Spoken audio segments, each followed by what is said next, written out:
आज के इस विस्तृत विश्लेषण में हम एक ऐसे विषय पर चर्चा करने वाले हैं जो हमारी रोजमर्रा की तकनीक और निजता से बहुत गहराई से जुड़ा है। जी बिल्कुल।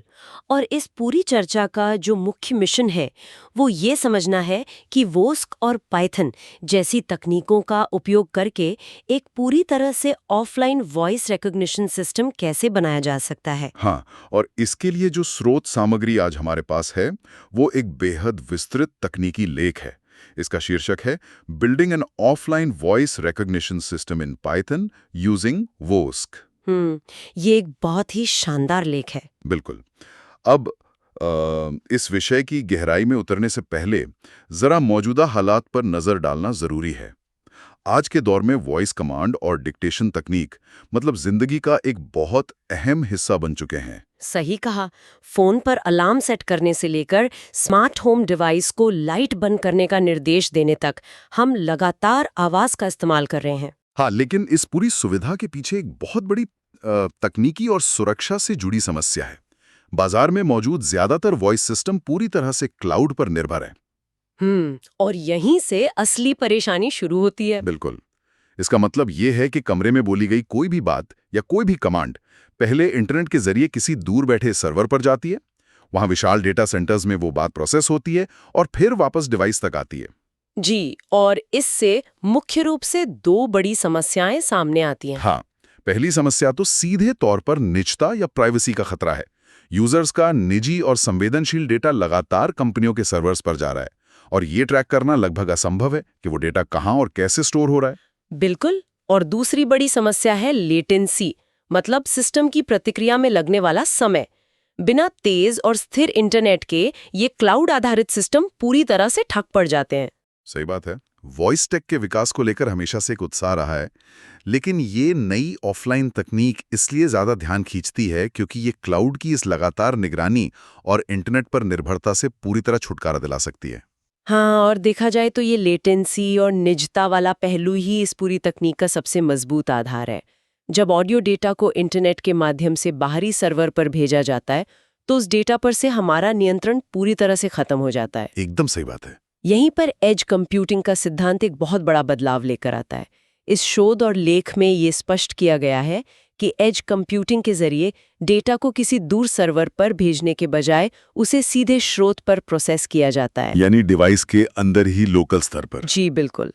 इसका सबसे बड़ा और सीधा फायदा यह है कि निजता की सुरक्षा अपने उच्चतम स्तर पर पहुंच जाती है, क्योंकि ऑडियो डेटा कभी भी उस हार्डवेयर से बाहर जाता ही नहीं है। और चूंकि डेटा को प्रोसेस होने के लिए हजारों किलोमीटर दूर किसी सर्वर तक जाने और वापस आने का सफर तय नहीं करना पड़ता, तो जाहिर है सिस्टम की प्रतिक्रिया का समय या लेटेंसी भी नाटकीय रूप से कम हो जाती है। बिल्कुल।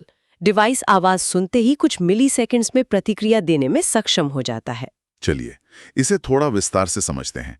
आखिर ये पूरा ऑफलाइन वॉइस रिकॉग्निशन सिस्टम किन चीजों से मिलकर बनता है? स्रोत के अनुसार इस सिस्टम को खड़ा करने के लिए मुख्य रूप से 4 तकनीकों या उपकरणों का इस्तेमाल किया जाता है। इन्हें हम इस पूरे आर्किटेक्चर के 4 मुख्य स्तंभ कह सकते हैं। ये 4 स्तंभ बहुत महत्वपूर्ण हैं। हाँ, तो पहला स्तंभ है पाइथन। तकनीकी दुनिया से जुड़े लोग अच्छे से जानते हैं कि पाइथन का इकोसिस्टम कितना विशाल है। इस प्रोजेक्ट में इसका काम ऑडियो डेटा की जटिलताओं को संभालना और अलग-अलग लाइब्रेरीज को एक साथ पिरोना है। जी। और दूसरा स्तंभ है वॉस्क स्पीच रिकॉग्निशन टूलकिट। बिल्कुल, ये एक ओपन सोर्स टूलकिट है जो इस पूरे सिस्टम का असली इंजन है। इसकी सबसे बड़ी खासियत यह है कि ये भारी भरकम इंटरनेट कनेक्टिविटी के बिना भी बहुत ही सटीक स्पीच टू टेक्स्ट नतीजे देने में सक्षम है। और तीसरा स्तंभ है पाई ऑडियो। हाँ, अगर इस सिस्टम की तुलना एक जीवित इकाई से की जाए तो पाई ऑडियो इसके कान की तरह काम करता है। ये वो लाइब्रेरी है जो सीधे हार्डवेयर यानी माइक्रोफोन से जुड़ती है और वहां से आ रही कच्ची आवाज को कैप्चर करती है, मतलब रॉ ऑडियो को सिस्टम के अंदर लाती है। बिल्कुल। और चौथा स्तंभ है जेसन। जब वॉस्क आवाज को समझ लेता है तो जेसन उस डेटा को एक ऐसे व्यवस्थित डेटा इंटरचेंज फॉर्मेट में बदल देता है जिसे कोई भी दूसरा सॉफ्टवेयर आसानी से पढ़ सके। यहाँ सबसे दिलचस्प बात यह है कि ये चारों उपकरण एक दूसरे के साथ पूरी तरह से ऑफलाइन तालमेल बिठाने के लिए ही डिजाइन किए गए हैं। इंटरनेट मुक्त वातावरण के लिए ये कॉम्बिनेशन एकदम सटीक बैठता है। कि ये एक ऐसा यूनिवर्सल फॉर्मेट है जो वोस के आउटपुट को किसी भी दूसरे एप्लीकेशन के साथ जोड़ने में मदद करता है। हाँ, जैसे अगर हम कोई स्मार्ट होम सिस्टम बना रहे हैं। बिल्कुल। मान लीजिए कि इस सिस्टम को किसी स्मार्ट होम डैशबोर्ड से जोड़ा गया है, तो जेसन उस स्मार्ट होम के लिए एक अनुवादक का काम करता है जो वोस के आउटपुट को डैशबोर्ड की भाषा में समझाता है। सही कहा। तो पाइथन की सादगी, पाई ऑडियो की real time audio stream capture करने की क्षमता और वोस का बेहतरीन ऑफलाइन प्रोसेसिंग इंजन, ये सब मिलकर एक ऐसा सिस्टम बनाते हैं जो क्लाउड सर्वर की प्रोसेसिंग पावर के बिना भी बेहतरीन काम करता है। ये सच में एक बहुत ही सुव्यवस्थित तालमेल है। अब अगर इस सिस्टम के आर्किटेक्चर की गहराई में जाएं, मतलब ये समझें कि बैकएंड में चीजें असल में काम कैसे करती हैं, तो इस पूरी प्रक्रिया को मुख्य रूप से 4 स्पष्ट चरणों में बांटा जा सकता है। आर्किटेक्चर को समझना बहुत जरूरी है। हाँ, पहला चरण है माइक्रोफोन इनपुट, जहां रियल टाइम में भौतिक आवाज को लिया जाता है। दूसरा चरण है ऑडियो प्रोसेसिंग, जहां उस कैप्चर की गई आवाज को मशीन के समझने लायक बनाया जाता है। और तीसरा चरण है वोस स्पीच मॉडल, जहां असल में उस ऑडियो डेटा का अर्थ निकाला जाता है। और अंतिम चरण है टेक्स्ट आउटपुट, जहां वह आवाज लिखित शब्दों में बदल जाती है। इसे समझने के लिए इंसान के सुनने और समझने की प्रक्रिया का एक बहुत ही सरल उदाहरण लिया जा सकता है। बिल्कुल। जब 2 लोग बात कर रहे होते हैं तो एक व्यक्ति की आवाज दूसरे व्यक्ति के कानों तक पहुंचती है। ये माइक्रोफोन इनपुट है। फिर कान के पर्दे और नसें उस भौतिक आवाज को इलेक्ट्रिकल सिग्नल्स में बदलकर दिमाग तक भेजती हैं। ये ऑडियो प्रोसेसिंग का चरण हो गया। बहुत ही सटीक एनालॉजी है। और इसके बाद दिमाग का वो हिस्सा जो भाषा और व्याकरण समझता है, उन सिग्नल्स का अर्थ निकालता है। ये वोस स्पीच मॉडल का काम है। और अंत में जब बात समझकर कोई प्रतिक्रिया दी जाती है या कुछ लिखा जाता है, तो वो टेक्स्ट आउटपुट है। ये एनालॉजी इस जटिल तकनीकी प्रक्रिया को विजुअलाइज करने के लिए बहुत प्रभावी है। जो लोग सिस्टम आर्किटेक्चर को डिजाइन करते हैं, उनके लिए ये ऑडियो प्रोसेसिंग का दूसरा चरण ही सबसे बड़ी चुनौती होता है। ऐसा क्यों? ऐसा इसलिए क्योंकि असल दुनिया की जो कच्ची आवाज या रॉ ऑडियो होता है, वो बहुत ही अव्यवस्थित होता है। उसमें बैकग्राउंड का शोर, पंखे की आवाज या कमरे की गूंज शामिल हो सकती है। हाँ, बिल्कुल। बैकग्राउंड नॉइज तो हर जगह होती है। जी, तो वॉइस स्पीच मॉडल तक पहुंचने से पहले उस ऑडियो स्ट्रीम को साफ करना और उसे एक विशिष्ट डिजिटल फॉर्मेट में ढालना बेहद जरूरी है। अगर मॉडल को शोर शराबे वाला कचरा डेटा दिया जाएगा तो आउटपुट भी गलत ही मिलेगा। यानी गार्बेज इन गार्बेज आउट वाली बात हो गई। एकदम सही। इसीलिए ये आर्किटेक्चर इतने स्पष्ट चरणों में विभाजित है, जहां हर चरण एक फिल्टर का काम करता है और अगले चरण के लिए बिल्कुल सटीक डेटा तैयार करता है। ये मामला सच में बहुत दिलचस्प हो जाता है, क्योंकि अब बात सीधे इस प्रोजेक्ट को लागू करने यानी कोड के स्तर पर इसके इम्प्लीमेंटेशन की आ रही है। अब हम असली कोडिंग वाले हिस्से में प्रवेश कर रहे हैं। हाँ, इस प्रक्रिया को कुछ स्पष्ट स्टेप्स में बांटा गया है। शुरुआत होती है निर्भरता या डिपेंडेंसीज को इंस्टॉल करने से। जो भी डेवलपर इस सिस्टम को बनाना चाहता है, उसे टर्मिनल में पिप इंस्टॉल वोस्क पाई ऑडियो कमांड चलानी होती है। ये एनवायरनमेंट तैयार करने का पहला कदम है। बिल्कुल। इसके तुरंत बाद वोस्क रिपोजिटरी से एक सही मॉडल डाउनलोड करने की बारी आती है। ये मॉडल असल में वो दिमाग है जिसे भाषाओं का ज्ञान है। और यहीं पर मॉडल के चुनाव की प्रक्रिया अपने आप में एज कंप्यूटिंग की सबसे बड़ी चुनौती को दर्शाती है। वो कैसे? देखिए, वोस्क रिपोजिटरी में अलग-अलग भाषाओं और अलग-अलग आकारों के मॉडल उपलब्ध हैं। कुछ मॉडल केवल 50 मेगाबाइट के होते हैं, जबकि कुछ 1 से 2 गीगाबाइट तक के हो सकते हैं। तो मतलब साइज का बहुत फर्क पड़ता है। बिल्कुल पड़ता है। एक हल्का मॉडल बहुत तेज होता है और छोटे डिवाइस जैसे कि रास्पबेरी पाई पर आसानी से चल सकता है, लेकिन उसकी शब्दावली सीमित हो सकती है। वहीं एक बड़ा मॉडल बहुत अधिक सटीक होता है, लेकिन उसे चलाने के लिए ज्यादा रैम और प्रोसेसिंग पावर की आवश्यकता होती है। तो ये चुनाव पूरी तरह से इस बात पर निर्भर करता है कि सिस्टम को किस हार्डवेयर पर डिप्लॉय किया जाना है। जी, ये एक बहुत ही व्यावहारिक ट्रेड ऑफ है जो डेवलपर्स को करना पड़ता है। मॉडल सेट होने के बाद ऑडियो स्ट्रीम कैप्चर करने की बारी आती है, जहां पाई ऑडियो का इस्तेमाल होता है। स्रोत में जो तकनीकी पैरामीटर्स दिए गए हैं वो बहुत ही विशिष्ट है। हाँ, वो पैरामीटर्स बहुत अहम है। जैसे ऑडियो कैप्चर करने के लिए PAN16 फॉर्मेट का उपयोग किया गया है। साथ ही चैनल्स इक्वल्स टू 1 यानी मोनो ऑडियो सेट किया गया है। इसके अलावा दो और बहुत महत्वपूर्ण पैरामीटर्स हैं। रेट इक्वल टू 16,000 यानी सैंपल रेट, और फ्रेम्स पर बफर इक्वल टू 8,000। ये सारे पैरामीटर्स मिलकर ये तय करते हैं कि माइक्रोफोन से आने वाली आवाज को डिजिटल रूप में कैसे बदला जाएगा। और ये पैरामीटर्स केवल रैंडम नंबर नहीं है, बल्कि ये ऑडियो प्रोसेसिंग के विज्ञान पर आधारित है। PA16 का मतलब है 16 बिट ऑडियो डेप्थ। ये इंसान के आवाज के सामान्य उतार चढ़ाव को बिना किसी डेटा लॉस के कैप्चर करने के लिए सबसे उपयुक्त है। और वो जो 16,000 का सैंपल रेट है, हाँ, उससे भी ज्यादा दिलचस्प है रेट इक्वल टू 16,000 का उपयोग।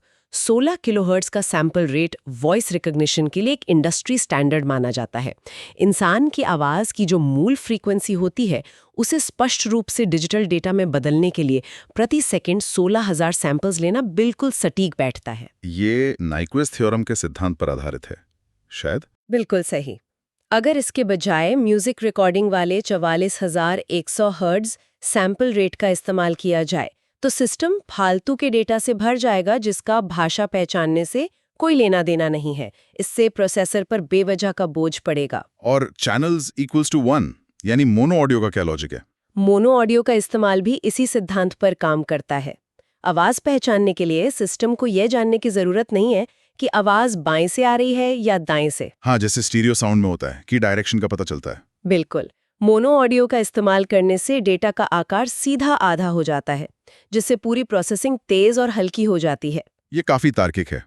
मतलब हम केवल उतना ही डेटा कैप्चर कर रहे हैं जितना मशीन के लिए आवाज को प्रोसेस करने और शब्द पहचानने के लिए जरूरी है। 1 बाइट भी ज्यादा नहीं।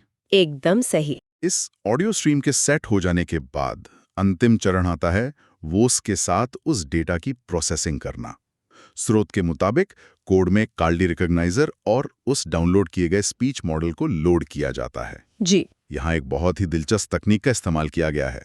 सिस्टम माइक्रोफोन से आ रही पूरी आवाज को एक साथ रिकॉर्ड करके प्रोसेस नहीं करता, बल्कि वो डेटा को 4000 के चंक्स या टुकड़ों में पढ़ता है। चंकिंग बहुत जरूरी है रियल टाइम के लिए। बिल्कुल।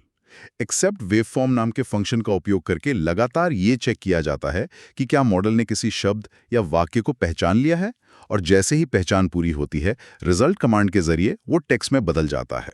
डेटा को इस तरह छोटे टुकड़ों में प्रोसेस करना ही इस सिस्टम को रियल टाइम बनाता है। 4000 के बफर साइज का मतलब है कि सिस्टम यूजर के पूरी बात खत्म करने का इंतजार नहीं कर रहा है, वो सुनते ही साथ साथ डिकोड कर रहा है। ये तो बहुत ही एफिशिएंट तरीका है। बिल्कुल। यहाँ कार्डी रिकॉग्नाइजर की भूमिका को समझना भी जरूरी है। ये वॉइस के अंदर का वो कोर इंजन है जो ऑडियो तरंगों को हिडन मार्कोव मॉडल और डीप लर्निंग के जरिए गणितीय संभावनाओं में बदलता है। ये काम कैसे करता है? जब कोई शब्द बोला जाता है तो कार्डी इंजन उस आवाज के ध्वन्यात्मक हिस्सों को अपने मॉडल की डिक्शनरी से मिलाता है और सबसे सटीक संभावना वाले शब्द को आउटपुट के रूप में बाहर निकालता है। ये पूरी जटिल गणितीय गणना मिलीसेकंड्स में हो रही है, वो भी डिवाइस के अंदर, बिना किसी इंटरनेट के। तो इस सब का असल में क्या मतलब है? इस पूरी तकनीकी प्रक्रिया को समझने के बाद ये सवाल उठना स्वाभाविक है कि असल दुनिया में इसके क्या अनुप्रयोग हैं? इसके उपयोग बहुत ही प्रभावशाली हैं। हाँ, स्रोत में जो उपयोग बताए गए हैं वो काफी दिलचस्प हैं। सबसे पहला और स्पष्ट अनुप्रयोग है बिना इंटरनेट वाले IoT डिवाइस। ऐसे स्मार्ट होम डिवाइस जो पूरी तरह से लोकल नेटवर्क पर काम करते हैं और जिन्हें बाहरी दुनिया के इंटरनेट की आवश्यकता नहीं है। बिल्कुल। और इसके अलावा एक बहुत ही महत्वपूर्ण उपयोग सुरक्षित ऑफलाइन ट्रांसक्रिप्शन टूल्स का है। हाँ, जैसे अगर हम चिकित्सा क्षेत्र की बात करें, कल्पना की जा सकती है कि किसी अस्पताल में एक डॉक्टर मरीज के संवेदनशील मेडिकल रिकॉर्ड्स डिक्टेट कर रहा है जी, और प्राइवेसी कानूनों के तहत उस डेटा को किसी थर्ड पार्टी क्लाउड सर्वर पर भेजना बहुत बड़ा कानूनी और सुरक्षा जोखिम हो सकता है। ऐसे में ये ऑफलाइन सिस्टम एक आदर्श समाधान है। अगर हम इसे व्यापक संदर्भ में देखें तो ये तकनीक केवल सुविधा का मामला नहीं है, बल्कि ये डिजिटल सॉवरेंटी यानी अपने डेटा पर पूर्ण अधिकार स्थापित करने का एक ठोस तरीका है। बिल्कुल सही बात है। जब दुनिया भर में डेटा ब्रीच, हैकिंग और कंपनियों द्वारा यूजर्स की बातचीत का विश्लेषण करने की खबरें रोजमर्रा की बात हो गई हैं, तो एक ऐसा सिस्टम जो अपनी सीमाओं के भीतर रहकर काम करता है वो अत्यंत महत्वपूर्ण हो जाता है। हाँ, चाहे वो कानूनी क्षेत्र हो, पत्रकारिता हो, चिकित्सा हो या रक्षा क्षेत्र हो। जी, जहां हर एक शब्द गोपनीय होता है, वहां क्लाउड आधारित वॉइस रिकॉग्निशन पर भरोसा नहीं किया जा सकता। ऐसे संवेदनशील एम्बेडेड सिस्टम्स के लिए ऑफलाइन प्रोसेसिंग केवल एक विकल्प नहीं बल्कि एक अनिवार्य शर्त बन जाती है। लेकिन हर शानदार तकनीक की तरह इस ऑफलाइन आर्किटेक्चर की भी अपनी कुछ सीमाएं और चुनौतियां हैं, जिन पर स्रोत सामग्री में बड़ी स्पष्टता से प्रकाश डाला गया है। चुनौतियां तो हर तकनीक में होती हैं। हाँ, सबसे पहली चुनौती है मॉडल का आकार। जैसा कि पहले भी जिक्र हुआ, अगर बहुत उच्च सटीकता चाहिए तो बड़े मॉडल्स का इस्तेमाल करना पड़ता है, जो डिवाइस के स्टोरेज पर भारी पड़ते हैं। बिल्कुल। दूसरी बड़ी चुनौती है सीमित शब्दावली और लहजे या एक्सेंट्स को पहचानने की क्षमता। चूंकि ये एक ऑफलाइन मॉडल है, इसलिए ये असामान्य शब्दों या अलग-अलग क्षेत्रीय एक्सेंट्स को पहचानने में संघर्ष कर सकता है। ये एक बड़ी समस्या है। और तीसरी बड़ी चुनौती है हार्डवेयर की सीमाएं। इन भारी मॉडल्स को सुचारू रूप से चलाने के लिए प्रोसेसर में पर्याप्त ताकत होनी चाहिए। अगर हार्डवेयर कमजोर है तो ओवरहीटिंग या बैटरी तेजी से खत्म होने जैसी समस्याएं आ सकती हैं। ये चुनौतियां ही एज कंप्यूटिंग और क्लाउड कंप्यूटिंग के बीच का सबसे बड़ा अंतर स्पष्ट करती हैं। क्लाउड पर आधारित मॉडल्स, जैसे कि बड़े टेक दिग्गजों के वॉइस असिस्टेंट, रोजाना लाखों करोड़ों वॉइस सैंपल से सीखते हैं। हाँ, वे लगातार अपडेट होते रहते हैं। बिल्कुल, वे नए एक्सेंट्स या नए शब्दों को अपने आप डिक्शनरी में शामिल कर लेते हैं। इसके विपरीत वॉस्क जैसा एक ऑफलाइन मॉडल स्टैटिक होता है। जिस दिन उसे डाउनलोड किया गया, उसकी जानकारी वहीं तक सीमित रहती है जब तक कि उसे मैन्युअली अपडेट न किया जाए। ये तो है। इसके अलावा स्थानीय डिवाइस पर प्रोसेसिंग का मतलब है कि सारा कंप्यूटेशनल बोझ उसी छोटी चिप पर है। इसी वजह से डेवलपर्स को हमेशा सटीकता और हार्डवेयर क्षमता के बीच एक मुश्किल संतुलन बनाना पड़ता है। बिल्कुल। इन चुनौतियों को देखते हुए अगर भविष्य की संभावनाओं पर बात की जाए तो स्रोत सामग्री के आधार पर कई रोमांचक सुधार नजर आते हैं। आने वाले समय में इन सिस्टम्स में मल्टीलिंगुअल सपोर्ट देखने को मिल सकता है। यानी बहुभाषी सपोर्ट। हाँ, मतलब एक ऐसा मॉडल जो बिना किसी रुकावट के एक ही वाक्य में दो अलग-अलग भाषाएं जैसे हिंदी और अंग्रेजी को समझ सके। इसके अलावा हाइब्रिड मॉडल या मौजूदा स्मार्ट वॉइस असिस्टेंट के साथ इसका इंटीग्रेशन भी एक बड़ा कदम हो सकता है। वो कैसे काम करेगा? इसमें बुनियादी कमांड्स जैसे लाइट बंद करो या अलार्म लगाओ डिवाइस पर ही ऑफलाइन प्रोसेस हो जाएंगे और केवल बहुत जटिल सवालों के लिए ही इंटरनेट का इस्तेमाल किया जाएगा। ये एक बहुत ही व्यावहारिक समाधान है। और सबसे क्रांतिकारी बदलाव आ सकता है एज एआई ऑप्टिमाइजेशन से। आजकल के नए स्मार्टफोन्स और उपकरणों में विशेष न्यूरल प्रोसेसिंग यूनिट चिप्स आ रही हैं, जो इस तरह के एआई और मशीन लर्निंग कार्यों को बहुत तेजी से और कम बैटरी खर्च करके करने के लिए ही डिजाइन की गई हैं। इस पूरी चर्चा का निष्कर्ष ये है कि वोस्क और पाइथन के संयोजन का उपयोग करके डेवलपर्स जो इकोसिस्टम तैयार कर रहे हैं, वो वॉइस प्रोसेसिंग के क्षेत्र में गति, निजता और पहुंच के मामले में एक बहुत सुरक्षित समाधान प्रस्तुत करता है। बिल्कुल। इंटरनेट कनेक्टिविटी पर निर्भरता को खत्म करने से तकनीक केवल बड़े शहरों तक सीमित नहीं रहती, बल्कि दूर दराज के उन इलाकों तक भी पहुंच सकती है जहां इंटरनेट आज भी आसानी से उपलब्ध नहीं है। यह तकनीक साबित करती है कि डेटा की गोपनीयता से समझौता किए बिना भी स्मार्ट और रिस्पॉन्सिव डिवाइस बनाना तकनीकी रूप से पूरी तरह संभव है। सुविधा और सुरक्षा के बीच हमेशा से जो एक खिंचाव रहा है, एज कंप्यूटिंग और ये ऑफलाइन वॉइस रिकग्निशन मॉडल उस खिंचाव को एक बहुत ही संतुलित तरीके से सुलझाने का प्रयास करते हैं। तकनीक का ये सफर ये दिखाता है कि शक्ति को वापस स्रोत यानी लोकल डिवाइस के हाथों में सौंपा जा रहा है। इससे एक महत्वपूर्ण सवाल उठता है जिस पर गहराई से विचार करने की आवश्यकता है। यह सच है कि क्लाउड से संपर्क टूट जाने पर क्लाउड हैकिंग या बड़ी कंपनियों द्वारा डेटा माइनिंग का डर खत्म हो जाता है। हाँ, वो डर तो नहीं रहता। लेकिन यदि भविष्य में हमारे आसपास का हर छोटा उपकरण, रसोई के स्मार्ट फ्रिज से लेकर घर की लाइटों और कार तक बिना इंटरनेट के भी हर शब्द को पूरी तरह से सुनने और समझने में सक्षम हो जाए, तो क्या वास्तव में इंसान निगरानी से मुक्त होगा? ये सोचने वाली बात है। इंटरनेट कट जाने का मतलब यह नहीं है कि डिवाइस बहरे हो गए हैं। इसका सीधा सा अर्थ यह हो सकता है कि अब जानकारी दूर किसी सर्वर पर नहीं जा रही, बल्कि वो हमारे अपने ही घरों में बैठे अनगिनत ऑफलाइन श्रोताओं द्वारा लगातार प्रोसेस की जा रही है। क्या ये निजता की परम जीत है या केवल निगरानी के स्थान में बदलाव? इस विचार पर गंभीरता से मंथन करने की आवश्यकता है।